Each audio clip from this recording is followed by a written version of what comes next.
Hi guys! Welcome back to my YouTube channel. So today is March 28 at pang 13 days na ng home quarantine. So naisip ko na naman na gumawa ng isang video. At ang naisip kong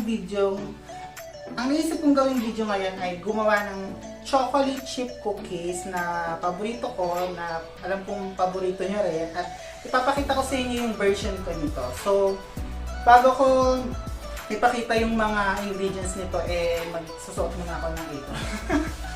So yun. Kailangan naka-apron tayo para hindi madumihan yung ating damit.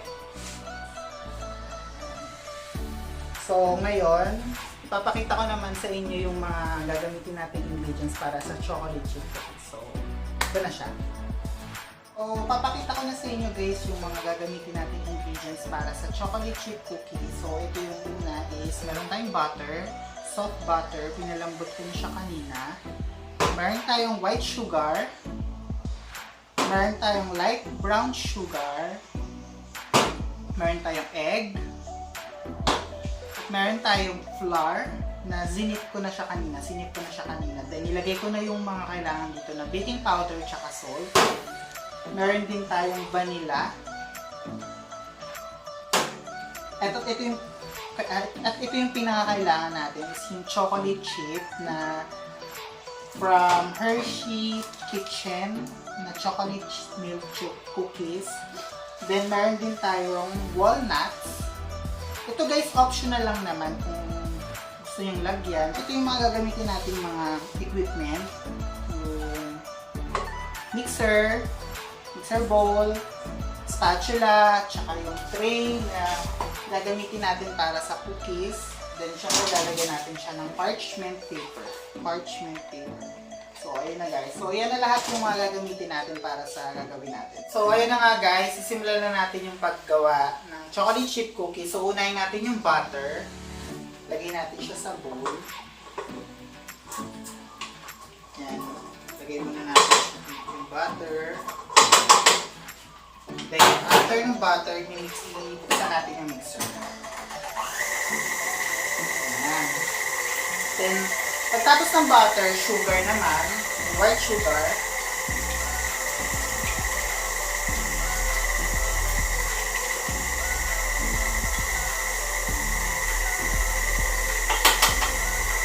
After ng white sugar, yung brown sugar.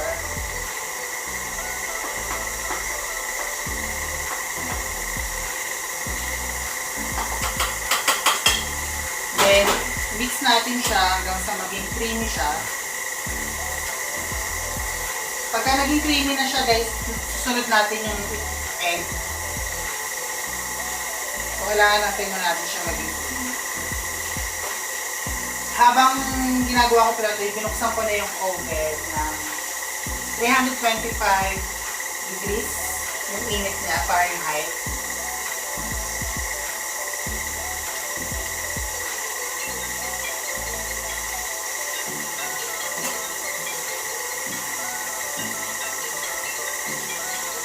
So, next na natin yung egg.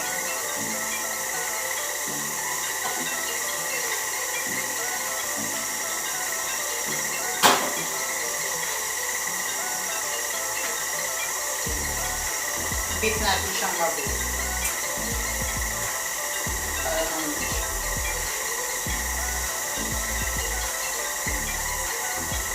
Then, haluin natin.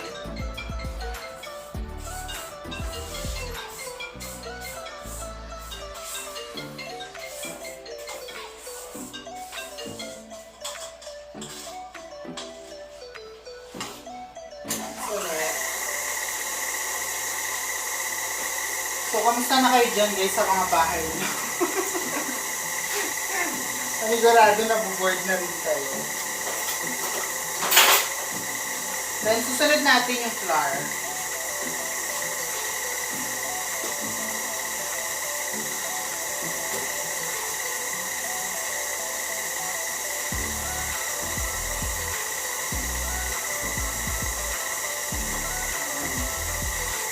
Dapat lagi kayong merong mabilis na bastos na towel para punas kayo ng kamay nyo. Lalagyan natin siya dito.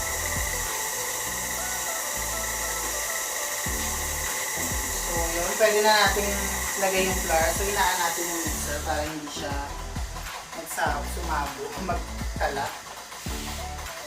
So, yan. Lalagay nyo lang yan.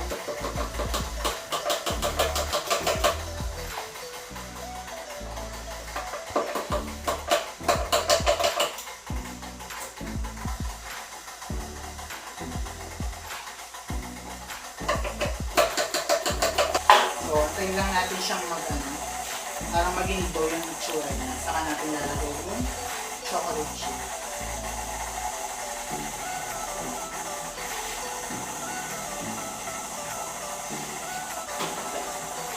Lagay na rin natin yung vanilla.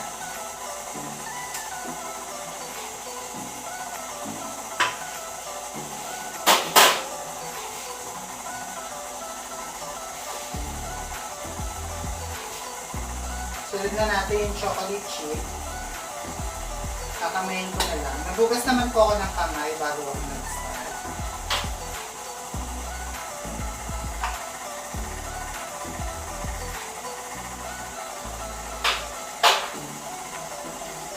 Ayan.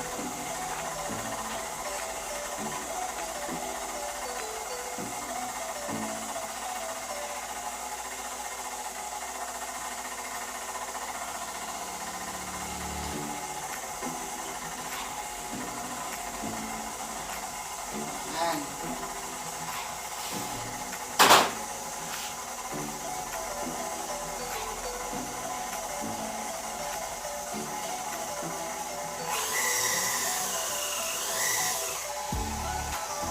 Sunod natin yung walnuts.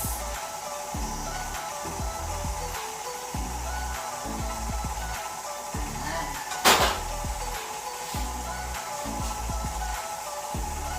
Kailangan ma-mix siya mabuti. Tapos pag okay na siya guys, ilalagay na natin siya sa baking tray. Nalalagyan ko siya ng parchment paper.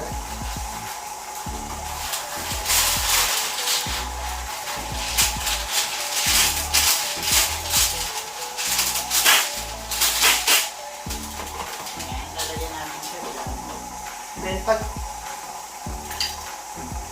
Then gagamitan natin siya ng pang-scoop ng ice cream.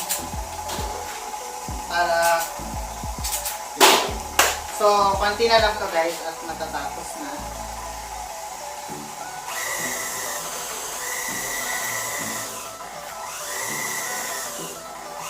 So, ito na guys. Konti na lang matatapos na siya.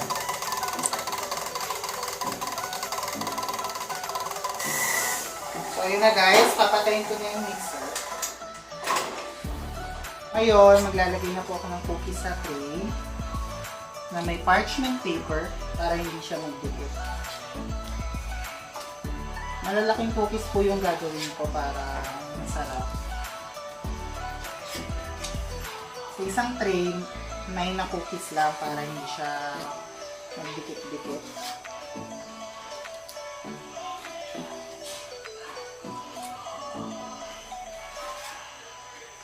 Tsaka guys, habang nilalagay niyo na ito sa tray, bukas na rin yung oven na para uminit na siya. Para pagkatapos, ilalagay niyo na lang. Tsaka pwede niyo itong gawin sa bahay niyo. Yung mga ingredients naman kasi nito hindi siya mahirap hanapin.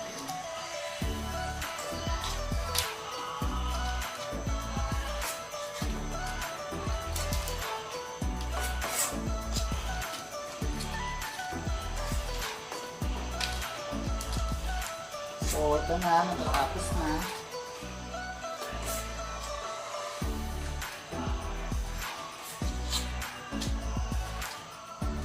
Ayun na nga guys, tapos ko na siyang ilagay sa tray. Then, ilalagay ko na rin siya sa oven para maluto na siya. Then, babalikan ko kayo mamaya pagkaluto na siya para mapakita. Bye! A few moments later. Ipapakita ko na sa inyo yung tsura niya sa oven. So, ayan na yung itsura niya. So, maya ilalabas ko na siya. So, ayan guys, nailabas ko na siya sa oven. Ayan na yung kanyang itsura. So, ayun na nga guys. Luto na yung ginawa kong chocolate chip cookies. At ito na yung itsura niya. Kung makikita nyo, medyo malaki siya. So, ganito kasi yung gusto kong size ng cookies para hindi ka bitin pag kinain mo. So, dito ka natatapusin guys yung video na to. So, kung nagustuhan nyo itong video na to, huwag nyo kalimutan i-like, i-share, at mag-subscribe na rin kayo kung hindi pa kayo nakapag-subscribe. At don't forget to hit the notification bell para ma-notify kayo sa mga i-upload kong video. So, see you in the next vlog. Bye!